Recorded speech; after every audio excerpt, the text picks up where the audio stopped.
ವಾಗೀಶಾಧ್ಯಸ್ಸು ಮನಸಃ ಸರ್ವಾರ್ಥಾನಮಪಕ್ರಿಯೆ ಎನ್ನತ್ವಾ ಕತ್ಯಗತ್ಯಾಸ್ತು ತಂ ನಮಾಮಿ ಗಜಾನನಂ. ಶಾರದಾ ಶಾರದಾಂಬೋಜೆ ವದನಾ ವದನಾಂಬುಜೆ ಸರ್ವದಾ ಸರ್ವದಾಸ್ಮಾಕಂ ಸನ್ನಿಧಿಂ ಕ್ರಿಯಾತ್. ನಮಶ್ಚಂಡಿಕಾಹಿ ಶ್ರೀ ಗುರುಭ್ಯೋ ನಮಃ. ಧರ್ಮವಾಹಿನಿಯ ಎಲ್ಲ ಆತ್ಮೀಯ ವೀಕ್ಷಕರಿಗೆ ಪ್ರೇಕ್ಷಕರಿಗೆ ನಮಸ್ಕಾರ.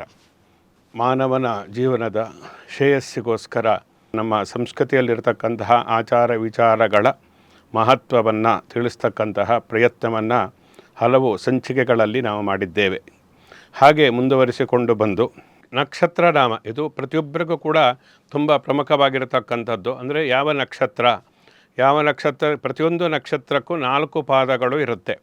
ಯಾವ ಚರಣದಲ್ಲಿ ಹುಟ್ಟಿದ್ದಾರೋ ಅದಕ್ಕೆ ಅನುಗುಣವಾಗಿ ಆಯಾ ಅಕ್ಷರದಿಂದ ಇಟ್ಟಾಗ ಅದು ಅವರಿಗೆ ಏಳಿಗೆಯನ್ನು ಕೊಡುತ್ತೆ, ಜೀವನದಲ್ಲಿ ಅಭಿವೃದ್ಧಿ ಆಗುತ್ತೆ.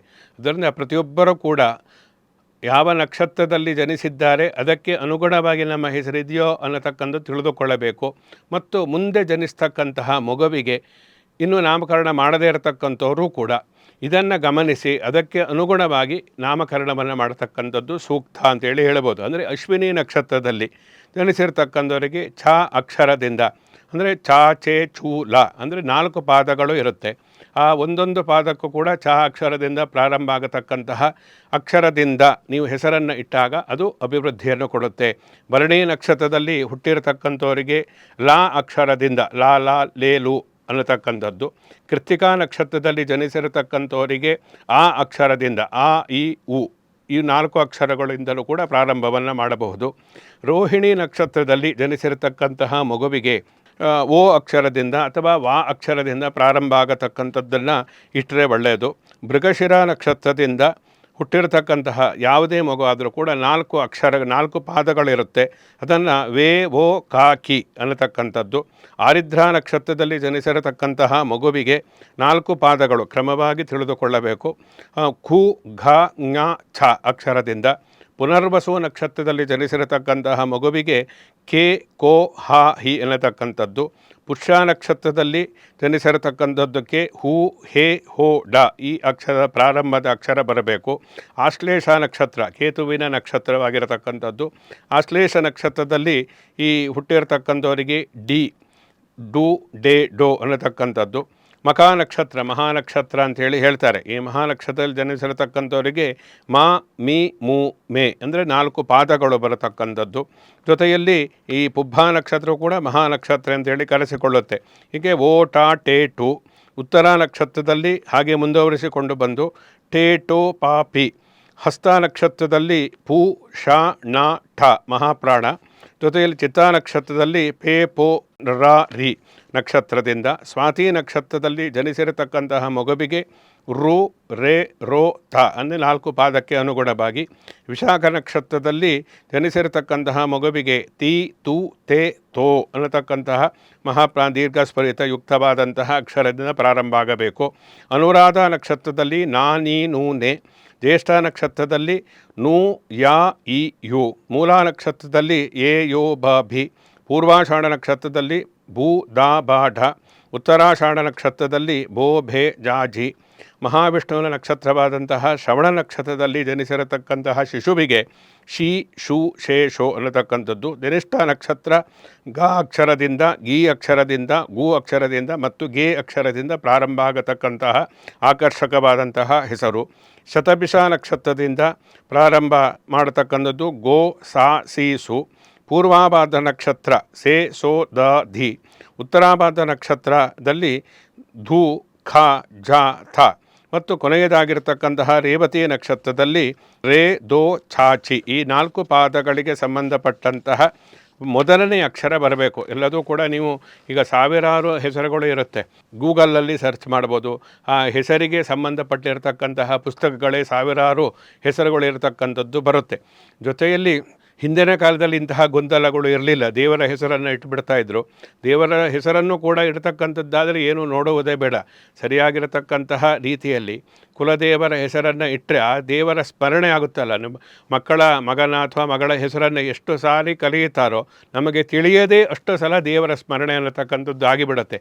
ಆ ಕಾರಣದಿಂದ ನಮ್ಮ ಹಿರಿಯರೆಲ್ಲರೂ ಕೂಡ ಇಂತಹ ಗೊಂದಲಕ್ಕೆ ಆಸ್ಪದ ಇಲ್ಲದೇ ಇರತಕ್ಕಂತಹ ರೀತಿಯಲ್ಲಿ ದೇವರ ಹೆಸರನ್ನು ಇಟ್ಟುಬಿಡ್ತಾ ಇದ್ರು.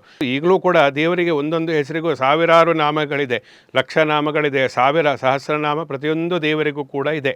ಆದ್ದರಿಂದ ಆ ದೇವರಲ್ಲಿ ಈ 1000 ನಾಮದಲ್ಲಿ ನಮಗೆ ಸೆಟ್ಟಾಗತಕ್ಕಂತಹ ಯಾವುದೋ ಒಂದು ಹೆಸರು ಸಿಕ್ಕಿಯೇ ಸಿಗುತ್ತೆ. ದೇವರ ಹೆಸರು ಇಡಬೇಕು ಅನ್ನತಕ್ಕಂತಹ ಮನಸ್ಸಿಟ್ಟುಕೊಂಡು ನಾವು ಅದನ್ನು ಹುಡುಕಿದರೆ 1000 ಹೆಸರಲ್ಲಿ ನಮಗಿಷ್ಟವಾದಂತಹ ದೇವರಲ್ಲಿ ಯಾವುದೋ ಒಂದು ಹೆಸರು ಸಿಗುತ್ತೆ. ಆ ರೀತಿಯಾಗಲೂ ಕೂಡ ಹೆಸರನ್ನು ಇಡುವುದಕ್ಕೆ ಸಾಧ್ಯ ಇದೆ. ಜೊತೆಯಲ್ಲಿ ಈ ನಕ್ಷತ್ರಕ್ಕೆ ಅನುಗುಣವಾಗಿ ಆಯಾ ರಾಶಿಗೆ ಅನುಗುಣವಾಗಿ ಆ ಅಕ್ಷರದಿಂದ ಪ್ರಾರಂಭ ಆಗತಕ್ಕಂತಹ ದೇವರ ಹೆಸರನ್ನು ನಮ್ಮ ಸಂಸ್ಕೃತಿಯನ್ನು ಸೂಚಿಸ್ತಕ್ಕಂತಹ, ನಮ್ಮ ಧರ್ಮವನ್ನು ಸೂಚಿಸ್ತಕ್ಕಂತಹ, ನಮ್ಮ ಆಚಾರ ವಿಚಾರಗಳನ್ನು ತೋರಿಸ್ತಕ್ಕಂತಹ ಹೆಸರನ್ನು ಇಡಬೇಕು. ಆ ಹೆಸರಿನಿಂದಲೇ ಇವರು ಯಾವ ಸಂಸ್ಕೃತಿಗೆ ಸೇರಿರ್ತಕ್ಕಂಥವ್ರು ಅಂತ ಗೊತ್ತಾಗಬೇಕು. ಆ ರೀತಿ ಹೆಸರನ್ನು ಇಡದೆ ಯಾವುದೋ ಗೊಂದಲಮಯವಾಗಿರ್ತಕ್ಕಂತಹ, ನಮಗೆ ಎಲ್ಲ ಗೊಂದಲಕ್ಕೆ ಕಾರಣ ಆಗತಕ್ಕಂತಹ ಹೆಸರನ್ನು ಇಡಬಾರದು. ಆದ್ದರಿಂದ ಈ ಎಲ್ಲ ಕ್ರಮಗಳನ್ನು, ಪ್ರಕ್ರಿಯೆಗಳನ್ನು ನಾವು ಸರಿಯಾಗಿ ಅನುಸರಿಸಿದರೆ ಅದು ಇಹಕ್ಕೆ ಪರಕ್ಕೆ ಎರಡು ರೀತಿ, ಅಂದರೆ ಲೌಕಿಕವಾಗಿಯೂ ಒಳ್ಳೆಯದು, ಆಧ್ಯಾತ್ಮಿಕವಾದಂತಹ ಅಭ್ಯುದಯ ಅಂದರೆ ಪ್ರಗತಿಯನ್ನು ಕೂಡ ಕೊಡುತ್ತೆ. ಆದ್ದರಿಂದ ಇವೆಲ್ಲವನ್ನು ನಾವು ಅನುಸರಿಸಿ ಆ ಮೂಲಕ ನಾಮಕರಣವನ್ನು ಮಾಡಬೇಕು. ಜೊತೆಯಲ್ಲಿ ಆಯಾ ರಾಶಿಗಳಿರುತ್ತೆ. ಮೇಷ ರಾಶಿಯಲ್ಲಿ ಹುಟ್ಟಿರ್ತಕ್ಕಂಥವ್ರು ಸಾಮಾನ್ಯ ಅಗ್ನಿತತ್ವವನ್ನು ಪ್ರತಿನಿಧಿಸ್ತಕ್ಕಂತಹ ರಾಶಿ, ಅವರಿಗೆ ಸಿಟ್ಟು ಜಾಸ್ತಿ ಇರುತ್ತೆ. ಅದಕ್ಕೆ ಅನುಗುಣವಾಗಿ ನೋಡಿ, ಅದನ್ನು ಮೊದಲೇ ಗೊತ್ತಾಗುತ್ತೆ. ಮಗು ಹುಟ್ಟಿದಾಗಲೇ ಮುಂದೆ ಯಾವ ರೀತಿಯಾಗಿರುತ್ತೆ ಅಂತ. ಮಗು ಹುಟ್ಟಿದ ತಕ್ಷಣ ನಾನು ಹಿಂದಿನ ಸಂಚಿಕೆಯಲ್ಲಿ ಪುಂಸವನ ಇದೆಲ್ಲ ಜಾತಕರ್ಮದ ಬಗ್ಗೆ ಹೇಳ್ತಾ ಇದ್ದೆ. ಆ ಸಮಯದಲ್ಲೇ ಹೇಳಿದ್ದೇನೆ, ಮಗು ಹುಟ್ಟಿದ ನಂತರದಲ್ಲಿ ಯಾವ ಸಮಯದಲ್ಲಿ ಮಗು ಹುಟ್ಟಿತು, ಆ ಸಮಯದಲ್ಲಿ ಗ್ರಹಗತಿಗಳು ಯಾವ ರೀತಿಯಾಗಿ ಇತ್ತು, ಸೂರ್ಯ ಎಲ್ಲಿ ಇದ್ದ, ಚಂದ್ರನ ಸ್ಥಿತಿಗತಿ ಯಾವ ರೀತಿ ಇದೆ, ಕುಜನ ಒಂದು ಪ್ರಭಾವ ಯಾವ ರೀತಿಯಾಗಿದೆ, ಗುರುವಿನ ಬಲಾಬಲಗಳು ಯಾವ ರೀತಿಯಾಗಿದೆ, ಶನಿಯ ಒಂದು ಕರ್ಮಕ್ಕೆ ಕಾರಣ ಆಗತಕ್ಕಂತಹ ಕಷ್ಟದ ಪರಿಸ್ಥಿತಿ ಏನಾದರೂ, ಇದೆಲ್ಲವನ್ನು ನಾವು ಮಗು ಹುಟ್ಟಿದ ತಕ್ಷಣ ನಿಮಗೆ ಆ ಜಾತಕದ ಅವರ ಭವಿಷ್ಯ ಅನ್ನತಕ್ಕಂಥದ್ದು ಗೊತ್ತಾಗುತ್ತೆ. ಆದ್ದರಿಂದ ಮಗು ಹುಟ್ಟಿದ ತಕ್ಷಣ ಜಾತಕ ಬರೆಸಿ ಆ ಜಾತಕ ನಕ್ಷತ್ರಕ್ಕೆ ಅನುಗುಣವಾಗಿ ನಾಮಕರಣ ನಿರ್ಧಾರವನ್ನು ಮಾಡಬೇಕು. ಆದ್ದರಿಂದ ಆ ಮೇಷರಾಶಿಗೆ ಸಂಬಂಧಪಟ್ಟಿರ್ತಕ್ಕಂತಹದ್ದು ನಾವು ನೋಡಿದರೆ ಅದು ಕುಜನಿಗೆ, ಅಂಥವರಿಗೆ ತಾಳ್ಮೆಯ ಸ್ವಭಾವ ಅನ್ನತಕ್ಕಂಥದ್ದಿರುವುದಿಲ್ಲ. ಅದೇ ಮಿಥುನ ರಾಶಿ, ಗುರು ಸಂಬಂಧಿತವ ಮೀನರಾಶಿ, ಧನುರಾಶಿಗೆ ಸಂಬಂಧಪಟ್ಟಿರ್ತಕ್ಕಂಥವರು ಆಧ್ಯಾತ್ಮಿಕವಾದಂತಹ ಪ್ರವೃತ್ತಿಯ ಒಂದು ಭವಿಷ್ಯ ಅವರಿಗೆ ಇರುತ್ತೆ.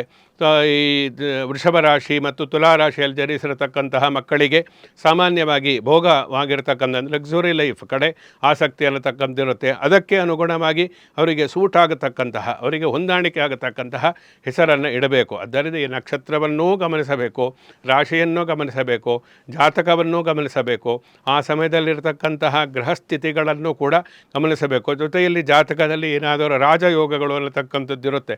ಪಂಚಮಹಾಪುರುಷ ಯೋಗ ಅಂತೇಳಿ ಗುರುಗ್ರಹದಿಂದ ಹಂಸಯೋಗ ಅನ್ನತಕ್ಕಂಥದ್ದು ಇರುತ್ತೆ. ಅಂತಹ ರಾಜಯೋಗಗಳಿದ್ದರೆ ಅದನ್ನು ತಿಳಿದುಕೊಂಡು ಅದನ್ನು ಆ ರಾಜಯೋಗವನ್ನು ಅಭಿವೃದ್ಧಿ ಅಂದರೆ ಅದಕ್ಕೆ ಪೂರಕವಾಗಿರತಕ್ಕಂತಹ ಹೆಸರನ್ನು ಕೂಡ ಇಟ್ಟರೆ ಇನ್ನೂ ಕೂಡ ತುಂಬ ಒಳ್ಳೆಯದು. ಮುಂದೆ ಕಷ್ಟ ಬಂದಾಗ ಜಾತಕ ಸರಿಯಿಲ್ಲ, ಹೆಸರು ಬದಲಾಯಿಸಿಕೊಳ್ತೀನಿ ಅಂತ ಹೇಳುವುದಕ್ಕಿಂತ ಇದು ಮೊದಲೇ ಜಾತಕ ಪರಿಶೀಲನೆಯನ್ನು ಮಾಡಿ ಆ ಮೂಲಕ ಅದು ಗುರುವಿನ ಒಂದು ವಿಶೇಷ ಬಲಾಬಲಗಳಿದ್ದರೆ, ಹಂಸ ಯೋಗ ಇದ್ದಾಗ ಅದಕ್ಕೆ ಅನುಗುಣವಾದ ಹೆಸರನ್ನು ಇಡತಕ್ಕಂಥದ್ದು. ಮಾಲವ್ಯ ಯೋಗ ಶುಕ್ರನಿಂದ ಉಂಟಾಗತಕ್ಕಂಥದ್ದು, ಈ ಯೋಗ ಇದ್ದಾಗ ಅದಕ್ಕೆ ಅನುಗುಣವಾದಂತಹ ಹೆಸರನ್ನು ಇಡತಕ್ಕಂಥದ್ದು. ಬುಧ ಏನು ಬಲಿಷ್ಠನಾಗಿ ಬುದ್ಧಿಕಾರಕವನ್ನು, ವಿಶೇಷವಾಗಿ ಬುಧನ ರಾಶಿ ಯಾರಿಗೆ ಇರುತ್ತೋ ಅಂಥವರು ಬುದ್ಧಿ ಚಾತುರ್ಯದಲ್ಲಿ ಅಂದರೆ ಬುದ್ಧಿವಂತರಾಗಿರ್ತಾರೆ, ವಿಶೇಷವಾದಂತಹ ಸಾಧನೆಯನ್ನು ಜೀವನದಲ್ಲಿ ಮಾಡ್ತಾರೆ. ಸಂಶೋಧನಾತ್ಮಕವಾದಂತಹ ಮನಪ್ರವೃತ್ತಿ ಇರುವುದರಿಂದ ಪ್ರತಿಯನ್ನು ಕೂಡ ವಿಚಾರಿಸಿ ಆ ಮೂಲಕ ವಿವೇಚನೆಯಿಂದ ಕೆಲಸವನ್ನು ಮಾಡತಕ್ಕಂತಹ ಪ್ರವೃತ್ತಿ ಆ ರಾಶಿಯವರಿಗೆ ಇರುತ್ತೆ. ಅಂದರೆ ಮಿಥುನ ರಾಶಿ, ಕನ್ಯಾ ರಾಶಿ ಇಂಥವರಿಗೆಲ್ಲ. ಅದರಿಂದ ಆ ರಾಶಿಗೆ ಅನುಗುಣವಾಗಿ ಹೆಸರನ್ನು ಇಡಬೇಕು. ಇನ್ನು ವಿಶೇಷವಾಗಿ ಶನಿ, ಮಕರ, ಕುಂಭ ಇಂತಹದ್ದೆಲ್ಲ ಇದ್ದಾಗ, ಶನಿ ಚೆನ್ನಾಗಿ ಜಾತಕದಲ್ಲಿ ತುಲಾರಾಶಿಯಲ್ಲಿ ಉಚ್ಚನಾಗಿದ್ದಾಗ, ಸ್ವಸ್ಥಾನದಲ್ಲಿದ್ದಾಗ ಆ ಶನಿಯೆಲ್ಲ ಕಷ್ಟವೇ ಕೊಡಬೇಕು ಅಂತೇನೂ ಇಲ್ಲ. ಅವನಿಂದ ಎಷ್ಟೋ ಶಶಯೋಗ, ಪಂಚಮಹಾಪುರುಷ ಯೋಗದಲ್ಲಿ ಶಶಯೋಗವು ಕೂಡ ಶನಿಯಿಂದಲೇ ಉತ್ಪತ್ತಿ ಆಗತಕ್ಕಂಥದ್ದು. ಶನಿಯೂ ಕೂಡ ರಾಜ ಪದವಿಯನ್ನು, ಚಕ್ರವರ್ತಿ ಪದವಿಯನ್ನು ಕೊಡ್ತಕ್ಕಂತಹ ವಿಶೇಷವಾದಂತಹ ಒಳ್ಳೆಯದನ್ನು ಮಾಡ್ತಕ್ಕಂಥ ಗ್ರಹವೂ ಆಗಿರೋದನ್ನು ಮಕರ ಕುಂಭ ರಾಶಿಯವರು ಯಾವ ಹೆಸರನ್ನು ಇಡಬೇಕು ಅಂತ ತಿಳಿದುಕೊಂಡು ಅದಕ್ಕೆ ಅನುಗುಣವಾಗಿ ನಾವು ನಾಮಕರಣವನ್ನು ಮಾಡಿದಾಗ ಅವರ ಜೀವನದಲ್ಲಿ ಅಭಿವೃದ್ಧಿ ಆಗಿಯೇ ಆಗುತ್ತೆ.